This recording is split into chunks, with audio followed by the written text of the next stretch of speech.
महाराष्ट्रातील कानाकोपऱ्यातील ताज्या बातम्यांचा आढावा घेण्यासाठी रिपब्लिकन वार्ता न्यूज चॅनलला आताच आयकॉन बेल दाबून सबस्क्राईब करा.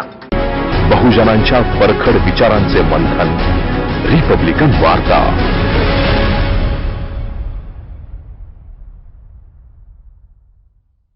देवळाली कॅम्प येथे पुलवामा हल्ल्यातील 40 शहीदांच्या प्रतिमेला पुष्पांजली अर्पण करण्यात आली. देशसेवा करणाऱ्या प्रत्येक लष्करी अधिकारी तसंच जवानाला सर्वात प्रथम राष्ट्रहित जोपासावं लागतं. त्यामुळे नागरिकांनी केवळ एक दिवसापूर्वी देशभक्ती न दाखवता लढताना शहीद झालेल्या जवानांप्रती कायम ऋणी राहणं हे गरजेचं असून त्यांनी आपल्या शौर्याने लिहिलेल्या शौर्यगाथा या पुढील पिढीला मार्गदर्शक ठरतील असं प्रतिपादन कारगिल योद्धा नायक दीपचंद यांनी केलंय. लॅमरोड येथे आदर्श सैनिक संस्थेच्या वतीनं पुलवामा दहशतवादी हल्ल्यात शहीद झालेल्या जवानांसाठी श्रद्धांजली कार्यक्रमाचं आयोजन करण्यात आलं होतं. या प्रसंगी ते बोलत होते. जय हिंद, जय भारत. लगेंगे हर वर्ष मेले शहीदों की चिताओं पर, वतन पर मर मिटने वालों को यही बाकी निशान. आज 14 फरवरी, आज हमारे पुलवामा के शहीदों की तीसरी वर्षगांठ है. आदर्श सैनिक सोसाइटी, आदर्श सैनिक संस्था नक्षत्रा रेजेंसी के अंदर देवलाली में ये प्रोग्राम किया गया है. तो आज मैं पूरे भारतवर्ष से यही बोलना चाहता हूँ कि जरूरी नहीं कि आज वैलेंटाइन हर आदमी को याद है, कि हर आदमी सोचता है कि मुझे आज 14 फरवरी को वैलेंटाइन डे समझता है, मगर हमारे जो इतने आदमी शहीद हो गए थे, आप लोगों को पता है उनका पार्थिव शरीर भी नहीं मिला था. कितनी दुर्दशा से हमारे पर एक धोखा दिया गया था. जो हमला हुआ था, पुलवामा अटैक हुआ था, मगर हम थोड़े दिनों बाद भूल जाते हैं. उनकी शहादत को क्यों भूल जाते हैं हम लोग. मैं हमेशा आप लोगों को ये बोलता हूँ साथियों कि हमेशा सैनिक इस भारत भूमि, कर्म भूमि के लिए ही पैदा होते हैं और इसी के लिए कुर्बान हो जाते हैं. तो आप लोगों से भी यही अनुरोध है, जो हम ये वर्दी पहनते हैं, ये 135 करोड़ भारतीयों की आशा का, एक उमंग का, किरण का, एक विश्वास का, इसके ऊपर जो कवच पहन करके हम लोग युद्ध लड़ते हैं, ये वर्दी जब पहनते हैं. तो मैं आप लोगों से यही बोलना चाहता हूँ कि कितने क्रांतिकारियों ने इस देश के लिए शहादत दी है. आज हमें नाम भी याद नहीं है. आज हम बेखौफ घूम रहे हैं, किसके बदौलत से? हमारी भारतीय सेना की बदौलत से. तो आज 14 फरवरी को नया मनाते हुए हमने आज हमारे पुलवामा के जो हमारे सैनिक शहीद हुए थे उनको नमन करना चाहिए. आने वाली न्यू जनरेशन को हमने बताना चाहिए कि हमारे सैनिकों का क्या योगदान है इस देश के प्रति है. और इस मातृभूमि की अगर सच में खुशबू को महसूस करना है तो वो खुशबू महसूस करता है हमारा भारतीय सैनिक, हमारी इंडियन आर्मी.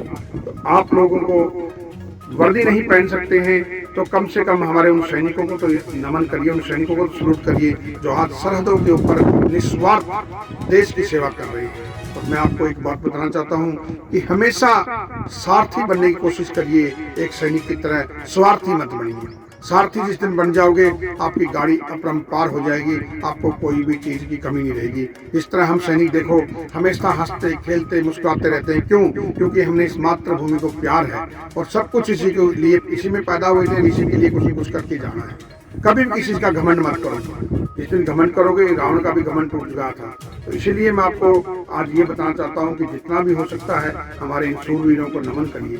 हमेशा ये जन्मभूमि, कर्म भूमि, भारत भूमि इनकी ऋणी रहेगी, क्योंकि इन्होंने अपना सर्वोत्तम बलिदान इन मातृभूमि के लिए हमारे लिए दिया है. तो हमारा दायित्व बनता है कि इस वीरों को हमेशा हमेशा के लिए शौर्य गाथा आने वाली न्यू जनरेशन को हर स्कूलों में, किताबों में. यावेळी सेवानिवृत्त अधिकारी फ्लाइंग ऑफिसर प्रभाष व्ही, उपाध्यक्ष अनिल कल्याण सिंग, हवालदार जगन्नाथ शिरसाट, नायक सुभेदार दिलीप कुमार सिंग, हिरेन उदाणी, रमेश खंडांगळे, विनायक जाधव, कैलास आडके, अक्षय एडके, भूपेंद्र येवले आदी मान्यवर उपस्थित होते.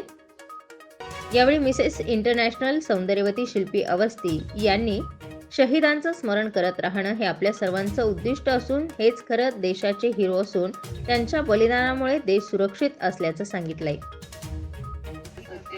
उनकी शहादत को व्यर्थ न जाने दें. एक एक जो उन्होंने खून का कतरा बहाया हमारे देश के लिए, हम उसको व्यर्थ न जाने दें. जो भी वो सपने देखे हैं उन्होंने हमारी एकता और अखंडता के लिए, भारतवर्ष को तरक्की और उन्नति के रास्ते पर ले जाने के लिए, उन सपनों को अगर हम पूरा करने के लिए अपने मन से, अपने पूरे जीवट लगा करके अगर हम प्रयास करेंगे तो ही उन शहीदों को हमारे तरफ से असली नमन होगा. मैं क्या बोलूं, मेरे को शब्द कम पड़ रहे हैं। पता नहीं कैसे आतंकवादियों को और पड़ोसी देशों को ऐसी हिम्मत होती है, जबकि हमारा कंट्री इतना स्ट्रांग है, भारतवर्ष इतना मजबूत है, इतने लोग हैं। अगर हम सब एकजुट होकर प्रयास करें तो किसी की हिम्मत भी नहीं हो सकती कि जान लेना तो दूर, किसी की सर से टोपी तक उतार पाए। लेकिन सिर्फ हम जो भेदभाव, राजनीति, इन सब चक्करों में पड़े हुए हैं, इसके वजह से ही ये सब चीजें हो पा रही हैं। आज हम सब मिल करके, मेरे थ्रू भी अगर कोई जागरूक हो और ये प्रण ले कि हम एकता और अखंडता में बिलीव करेंगे और अपने देश को एकजुट हो करके मजबूत बनाएंगे, सक्षम बनाएंगे, ताकि किसी की हिम्मत ही ना हो कि इस तरह का कोई कार्य कर सके। मेरे तरफ से शहीदों को नमन, भावपूर्ण श्रद्धांजलि। यावेळी पुलवामा हल्ल्यातील 40 शहीदांच्या प्रतिमेला पुष्पांजली अर्पण करण्यात येऊन शहीदांना आदरांजली अर्पण करण्यात आली। या कार्यक्रमाचं सूत्रसंचालन तसंच आभार प्रशांत धिवंदे यांनी केले। रिपब्लिकन वार्तासाठी भगूर देवळाली कॅम्प प्रतिनिधी भास्कर साळवे।